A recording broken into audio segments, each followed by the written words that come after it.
You're listening to Interviews, the podcast that cracks the entrepreneurship code. I'm your host, Laurent Autin. I'm an entrepreneur, coach to entrepreneurs, and startup mentor with more than 20 years experience running companies and advising entrepreneurs. Being an entrepreneur is the most difficult job there is. There are no practical guidelines. So join me every week and learn how you can better navigate your entrepreneurship journey and become an exceptional entrepreneur. This is episode 130. My guest is Rachel Ryder, founder and executive coach of MetaWorks LLC. Rachel founded her business in 2015 after a distinguished career in HR, receiving executive coaching certification from Columbia University and extensive training in meditation, somatic experiencing, and polarity therapy. I will have to ask questions to her about those. Rachel recently published a book titled Who You Are is How You Lead, packed with actionable how-tos and step-by-step exercises. The book uses real-life examples to show how leaders, and let me remind you that entrepreneurs are leaders by default, can avoid damaging team morale with their sharp elbows, micromanaging, and causing workflow bottlenecks. And since bottlenecks are my specialty, I thought we could have a great discussion with Rachel. Hey, Rachel, how are Hi, you? Lauren. So nice to be here. Thank you for having me. So before we start, what is somatic experiencing and polarity therapy? Yes, Somatic Experiencing was founded by Dr. Peter Levine. The premise is that the nervous system holds a great deal of information, that it's not just the mind that needs healing, but the nervous system that needs healing when we're struggling with mental health. And so it helps you, the premise helps you self-regulate, come into a balance of regulation.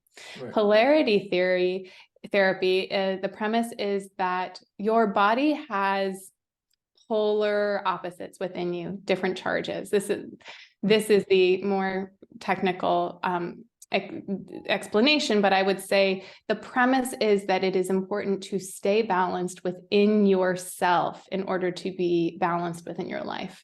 And so it's actually beautiful compliments to the work I do with leaders, because my premise is the more work you do on yourself, the better relationship you have with yourself, the stronger relationships you have with your team, and therefore the more successful you are. We'll come back. We'll come back to that. But first, how did you ended up in that area? That's such a great question, because I have been an HR professional in corporate America. And so shout out to Dr. Susan Wilder, my mother. Okay. It's a much more involved story than that. I guess I could start with, I think I have been a spiritual seeker for all of my life. When I was 13, I came to my parents and said, I would like to have a religious practice. And they said, well, your mom's Jewish, your dad's Catholic, we're Buddhist, shop around, take your pick. Exactly. Exactly. And so I chose Zen Buddhism. I really resonated with the teacher. And so along my journey as, just standard American norms of going through college, going to get a job in the corporate world, I actually had this other spiritual life of Zen Buddhism. My mother's a psychotherapist, so when I was struggling, I was in therapy for 17 years, so there was these parallel streams in my life that started to intermingle. And after being a long-term meditation practitioner and in therapy a long time, and noticing there's still some pieces here that are still stuck, I asked, what can I do next? And my mother was getting burnt out as a psychotherapist and actually exploring, okay, what complements her work. And she discovered somatic experiencing, and she exposed me to it. And it just blew my mind. Anxiety patterns that I've been stuck in for years, even with meditation practice and psychotherapy, were dissolving as a result of my work with somatic experiencing. So I actually went and got trained as a practitioner myself, 3 years of intensive training. And through my exposure to somatic experiencing, I found polarity theory. And so Right. it's just the most beautiful cocktail to help someone find their best versions of themselves. That's what you do today with the leaders. Exactly. Yes. Find the best version of themselves. Yeah. But on your LinkedIn profile, you wrote that you help unconventional leaders disrupt the status quo. What Yeah. do you mean by that? I'm so happy that I just shared my personal experience with you, because personally, I feel like what I've done is really challenge the status quo of corporate America, because I've decided not to do interpersonal healing with folks. I've decided to bring my work to the workplace because I really believe that work can be done differently.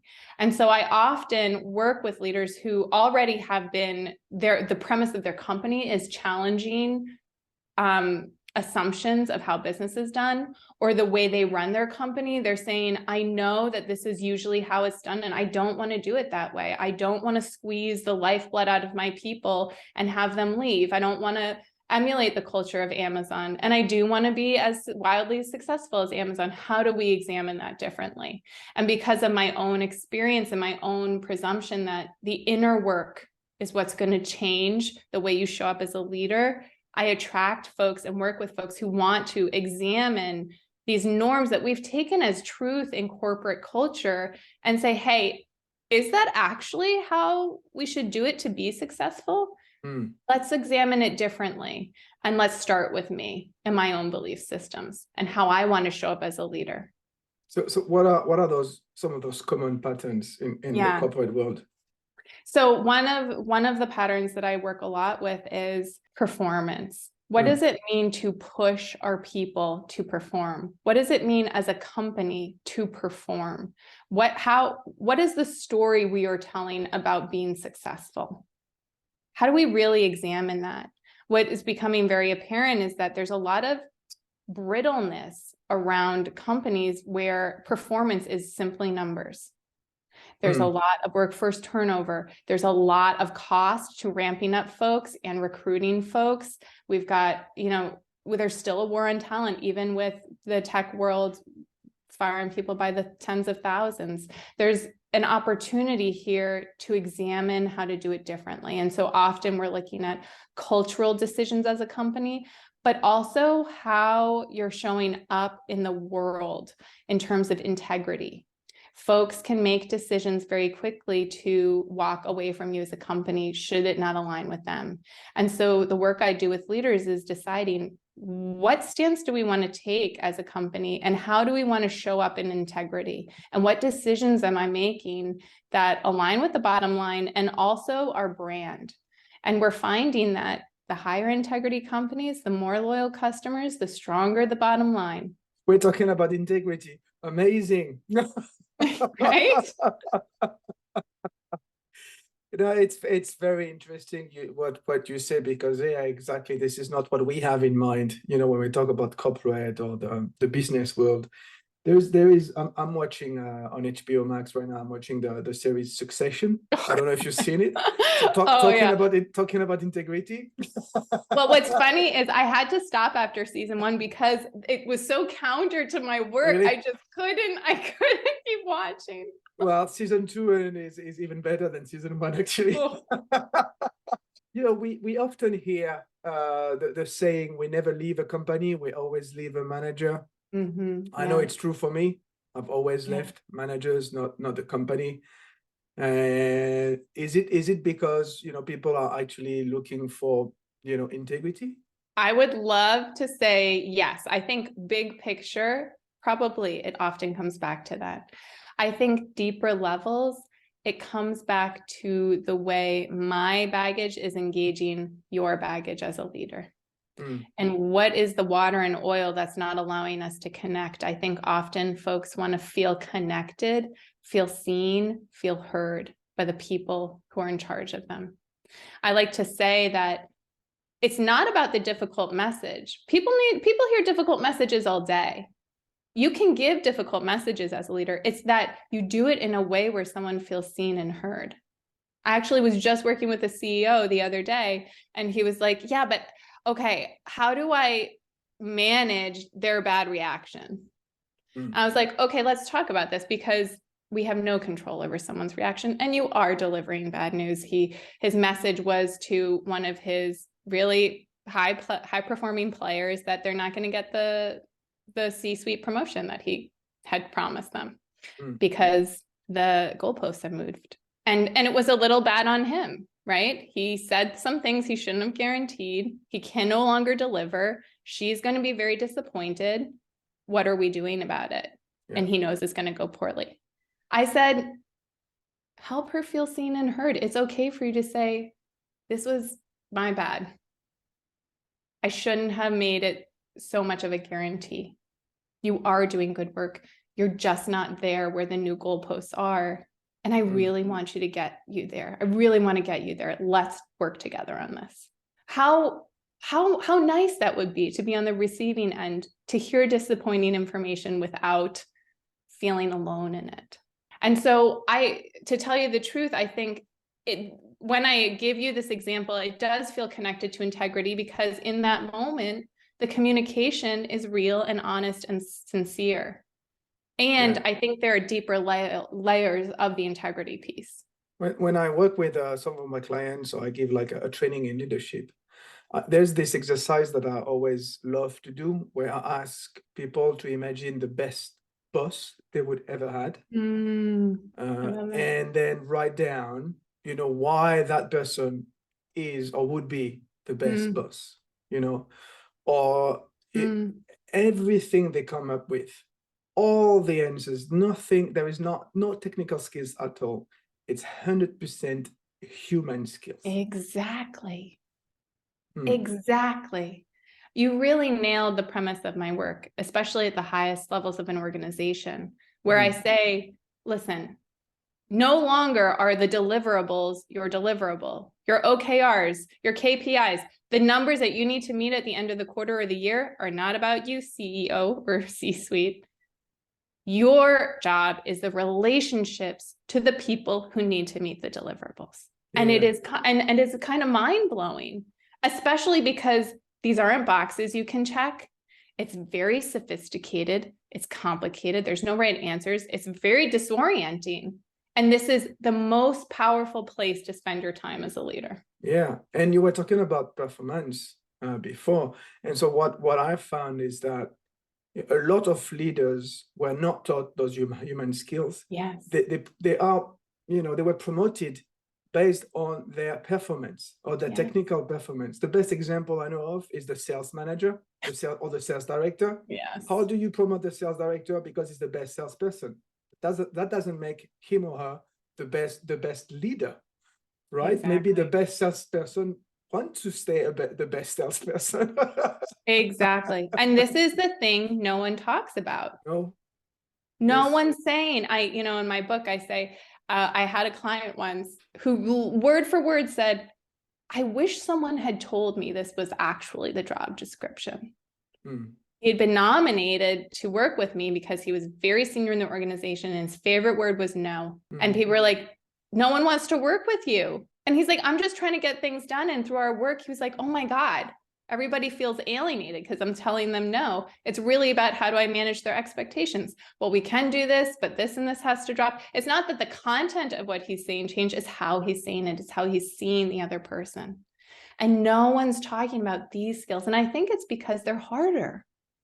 You can't go to a leadership 101 class. You can go how to communicate, but to apply those skills is much more sophisticated. Yeah, I was about to ask you why there is such a discrepancy. I really believe, and I've seen in my work, that the way to be an incredibly powerful leader is to know yourself. And this is not language commonly used in corporate America. To know yourself. What are the things that really get you stuck? What are the things that really set you off? And not just be like, okay, this is my trigger. Don't trigger me. That's not helpful. It's, okay, this is my trigger. Where does it help me? How does it take care of me? When do I really need to work on it? And so I think this becomes, and in my dream world, that this work I'm doing creates actually more common language in the workplace for someone to look at themselves and be like, okay, something's not working here. What am I doing? And not as a self-blame, but as oh, I am the tool. I am the superpower here. How do I leverage myself to make this all work? Be the change you want to see in the world. Exactly. And it truly deeply starts with my own inner belief systems, my own emotional reactions, my own assets. Is being a leader for everyone? I think this is a funny question because part of my reaction is everyone's a leader. Every person who has a life is a leader of their own life. They're in charge. In my mind, leaders are decision makers where their decisions impact the lives of others around them. So if in the smallest microcosm, you could say you're a leader in your own life. I think the question, though, that I think you're pointing at is, would anyone want to lead lots of people? Could anyone lead lots of people? Could anyone be in charge of larger decisions? And I think that's self-selective. And I think, again, that's knowing what's important and interesting to you. I loved the example that you gave about sales reps being promoted to CRO roles, chief revenue officers, where it's like, why? Let's talk about this. And even the sales rep, sometimes, I'm coaching a chief revenue officer and we're looking back on what's important to them about this role. And they'll take a moment and be like, I never paused to think if this is what I wanted because I just wanted the best, highest paid, sexiest, title, and not in a superficial way, but in a, I feel like I've been growing way, where there hasn't been a moment to pause and be like, well, what is it that I want? As a leader, if you understand that this is the ultimate success, that the ultimate success is those relationships, is knowing yourself. And if that speaks to your yearning heart, oh, that sounds interesting to me. It sounds cool to, at the highest levels of an organization, make decisions and be in charge of my relationships. And I say, I think that resonates. If someone's like, I really would like to make more money, I really would like to feel in power and proud of my role, then maybe take a moment. Well, what does that actually look like? Does that need to look like leading an organization? Well, you're saying if you want to become a better leader, you have to start by looking inside you and understanding yourself better. Yeah. So where do you start? This is a really good question. There's so many different places. People are in many different paths in their journey. I think the place to start, usually when people come to me, is something's not working. Yeah. Why reach out for help if everything's good, right? So I would imagine if someone's listening to your podcast, they're thinking, there's something in me that I am looking for, that I want a little more of. And so what I would say is start there. What's the, this just isn't working? Or what's the, I really wish I had more of? And so one of the examples I love to use is a behavior that you already know probably hasn't been working for you. Did you say bottleneck, that you're the bottleneck? Yes. Can you tell me a little bit about this? I would love to use it as an example. So some of the common bottlenecks for entrepreneurs, for instance, I got three main ones. Number one is to be, completely lost into details, right? So instead of having the strategic view that you need to have to run your business, you're lost into day-to-day operations and you can't get out. Number two is to that would be very interesting. This one will interest you. Is to the inability to let go. So as the company grows, your role as the entrepreneur should evolve. Yes. Right. And for instance, you should be more and more like taking a higher and higher view, helicopter view. Yeah. But to be able to do that, you have to let go. For instance, you need to delegate some work, and more importantly, you need to delegate decision-making power to other people. Yep. That is scary. That is very difficult to do. You want to control everything. And the third most common bottleneck is the lack of clarity of direction. Start with why, as Simon Sinek said. Yeah, those are what I hope is normalizing to most folks is that those are pervasive. Leaders of companies, like, you know, thousands of people, companies, solopreneurs, it crosses all like roles. And so yeah, let's choose the can't let go. I see that a lot. And what's amazing is I will work with leaders who say, yeah, I'm great at delegating. And yet when we dig in and examine the let go piece, even if it's psychological, I cannot let go psychologically. It can be very profound. It disrupts, I mean, it absorbs your energy. You become obsessive. There are so many different other ways you can be using those thoughts and energy that you start grasping on. So let's start there as an example of where do we begin as leaders if we want to shift. I like to call the thing that we feel a behavior that we notice that we struggle with about ourselves a survival mechanism. There's a reason it has showed up for so long. We are very intelligent human beings. These patterns that we've cultivated and created for ourselves have served us. They are taking care of us, and there's wisdom in them. Now, the piece that may be true is that they're outdated. There was wisdom in them for a very long time. And if they're bothering us now, that means maybe there are parts of it that actually aren't taking care of us anymore. So the inability to let go, how well has that served an entrepreneur? That's gotten the company off our feet. That's gotten, you know, us through really hard times. That's pushed forward in the face of so much adversity that people think we're delusional and crazy. That's the thing that has made us good. So what happens then, what I invite folks to do is to, before we can change anything, we need to throw it a party. We need to say, wow, you took care of me. Because anything that we push away hard is going to come back twice as harder, right? That's the law of gravity, or physics, excuse me. I'm not a scientist, clearly. And so we need to actually accept it, welcome it in, invite it for tea. There's a Buddhist teaching to invite your demons for tea. Bring that survival mechanism to tea. Say thank you. That's the starting point. Before then, you can have a conversation with it and say, okay, so the wisdom that you're providing me about getting it done at all costs, moving forward, not letting go, that piece is a little sticky for me now because I'm not sleeping, I'm not leveraging my team effectively, things are falling through the cracks, and I really would like this company to grow. This is what you're saying to your survival mechanism. And so you can then say, what do you think about this? Like truly personify your survival mechanism, ask it for its wisdom and see what it has to say. That's the starting point. I'm curious your thoughts or reactions as I'm laying this out. No, it resonates with me. I like to talk in terms of saboteurs. You know, understand your saboteurs. You know, starting with your judge. You know, that inner voice talking to you, or the chimp. There's this great book that I'm often mention, The Chimp Paradox.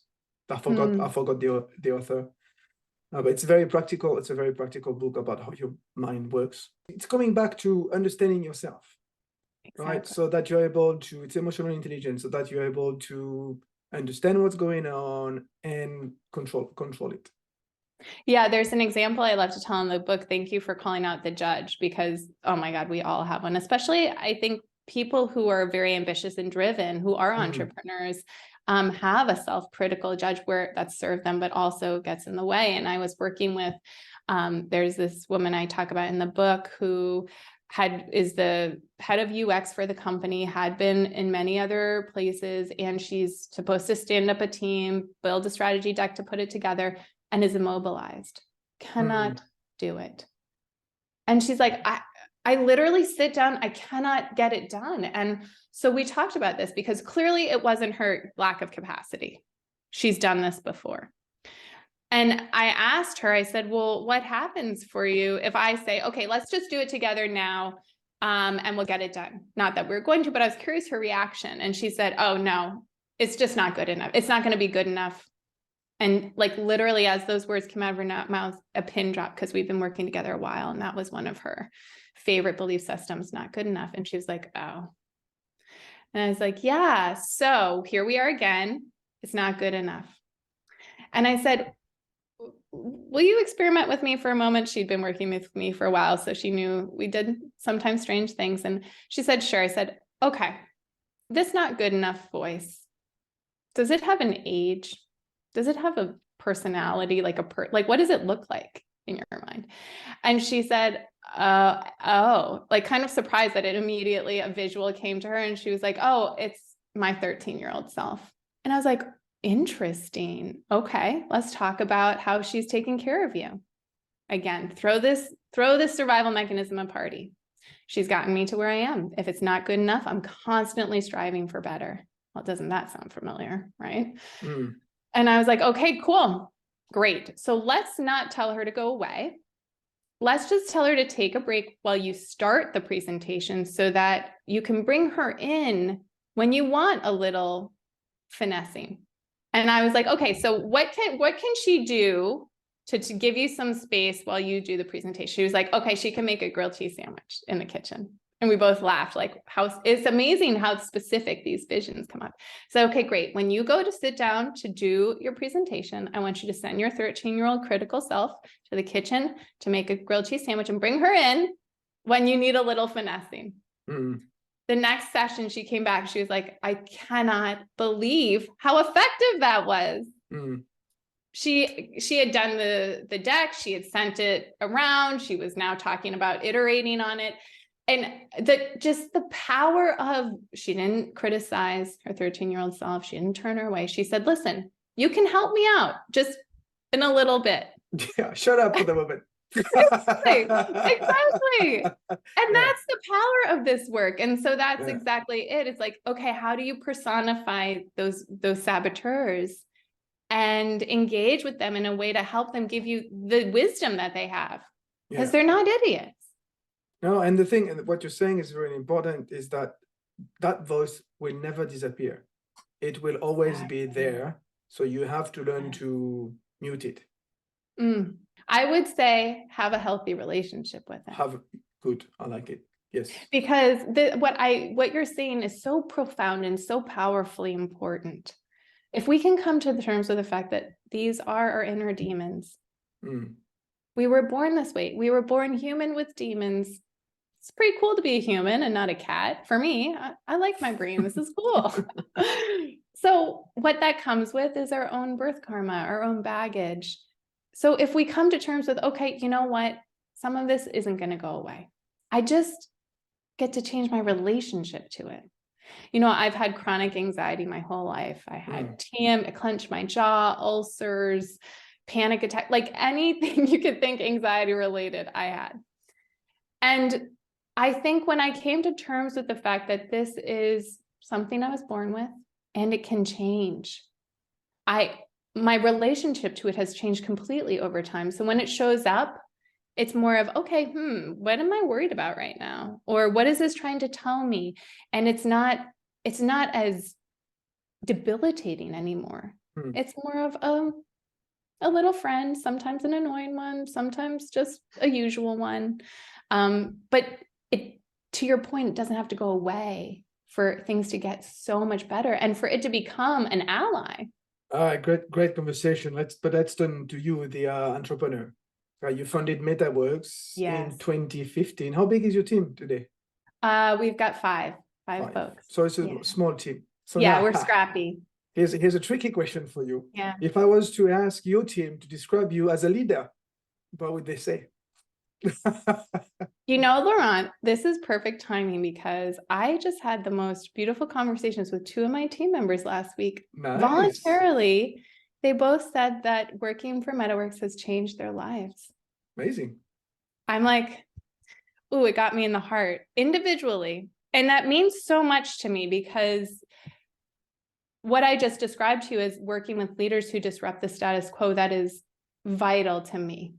I am the product of my company and our company is its own product. You know, we offer to leaders what I need to create inside. And I'm constantly examining, what culture am I creating and what behaviors do I want to see as a result of the culture? What is helpful here versus what am I just emulating because this is what I know from the corporate world because I lived there for so long. And I really feel like in questioning that, there has been space for folks to show up as they are and for us to really dig into things. You know, an example is I am one of those folks who struggles to let go and is a perfectionist. So when a team member makes a mistake, I get shaky, I get angry. And I've really learned to make a statement about my concern and then say, what was going on for you? Was a system broken? Do we not have a system? Was there a misunderstanding? I continue to be shocked when my team responds, oh, I thought, actually this was what we were supposed to do. Oh, that was my bad. I did not get clear on my expectations. Or, oh, the process. So often it isn't that a team member was like, screw this and signed off early, And every time I have that conversation, it just reinforces to me, this is all about relationships and understanding what's going on from the other person's point of view. So this is a long way to answer your question that I hope they feel that I am kind and compassionate and also clear and also drive accountability. I do not want to be a doormat that creates confusion for everyone. I would say, I think my team would say that is true. And I also struggle to be controlling and do have some urgency anxiety when things are high stakes. I see. If I'm being honest. So you're the bottleneck in the business.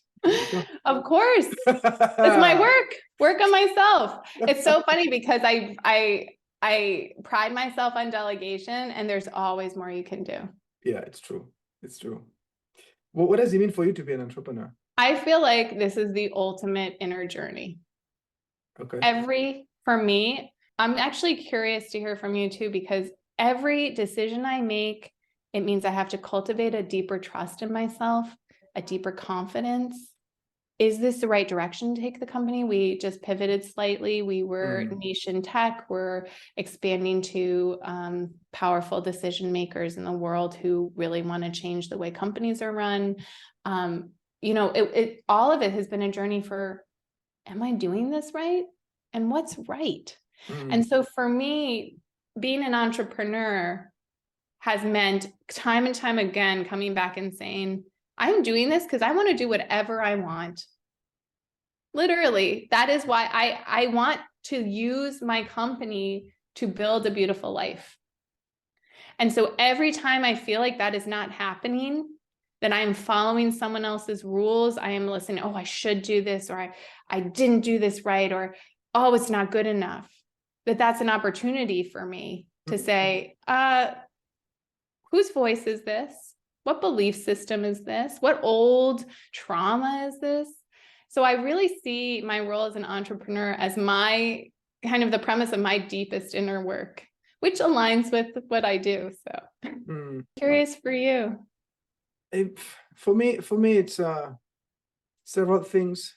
The freedom, obviously, to do what I want, what you were saying, be completely accountable for the decisions that I make. Not have to report to anybody. Anymore, because I used to.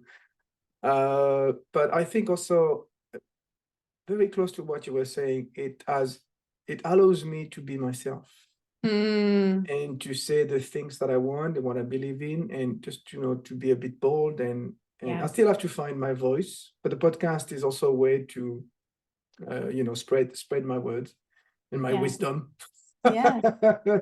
But that's really what it is for me. I love that. It's so closely aligned to my why as well. And I wonder if most people feel that way who are entrepreneurs, is there's this deep calling. I feel like there needs to be, because there's a lot of hard work, not just physical long hours, but that coming back to your why, because I would imagine what you're saying about doing what you want and being bold, being yourself, that is a constant work in progress. because there's so much opportunity to say, oh, this wasn't right, or, oh, I'm, trying to follow the rules and be like, wait, this isn't my rule. Like that's for me. So I would imagine. But there's one thing that will always remain is the day you created the company. We all have those, every entrepreneurs know that day. If I remember the day I was like, yes, I know this is what I'm going to do. That is the foundation. This is the DNA that will never change. It will always be there. And when you feel like you lack clarity of direction, I would recommend you go back to that day, to your story. Because maybe you were with someone, maybe you were by yourself, but we know exactly what happened on that time. Moving on, because it's not about me, it's about you. It's about us. That's my premise.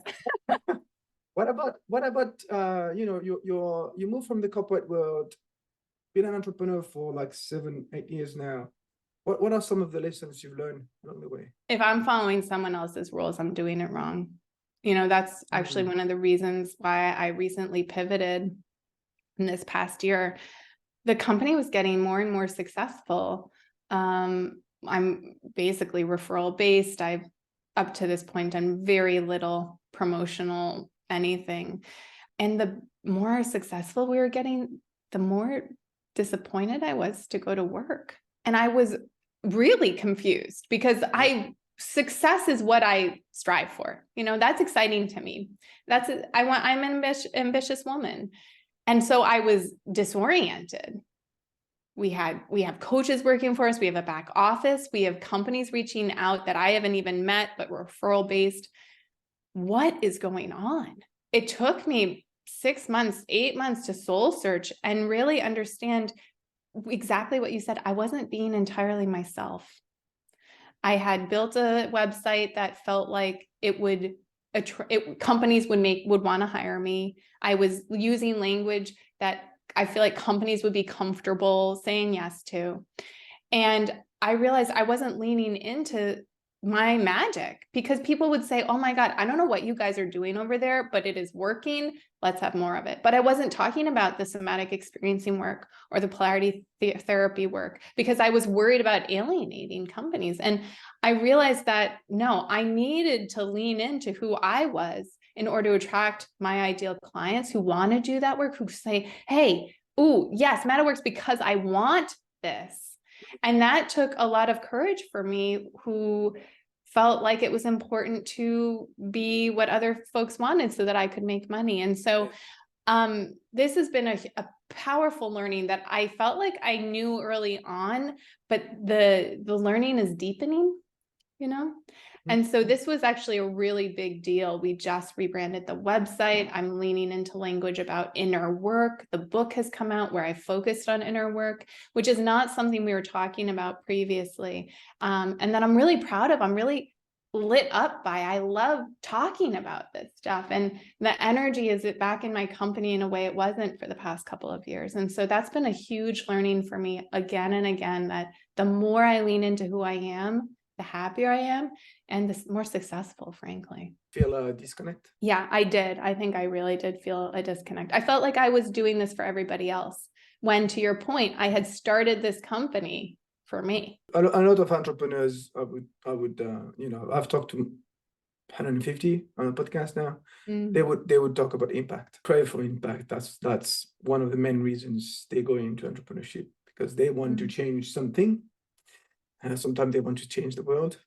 That's the utopia, but they want to make an impact, and usually the impact they want to make is around helping people. And what's funny is you say that as I'm sitting here, I'm like, well, I think I was helping people, but the disconnect is I wanted to help people in the way I've been helped, in the power of that inner work. And so, yeah, thank you for that. It really helped me reflect, like, no, it wasn't aligned with my style of helping people. And that's why I think I had to change. Amazing conversation, Rachel. One last question for you. How can people contact you? And where can we find your book? Sorry. Yes, you can find my book on Amazon and Goodreads and Barnes & Noble, but I always like to say Amazon because it's easiest. Who You Are is How You Lead. You can find me at www.metaworks, METTAWORKS.io, or on LinkedIn. Excellent. Again, thank you very much for your time today. Thank you, Laurent. Such a pleasure. And thank you for listening. Interviews Cracking the Entrepreneurship Code is available on all your favorite podcast platforms. Subscribe now so you don't miss any episodes. See you next time. Bye for now.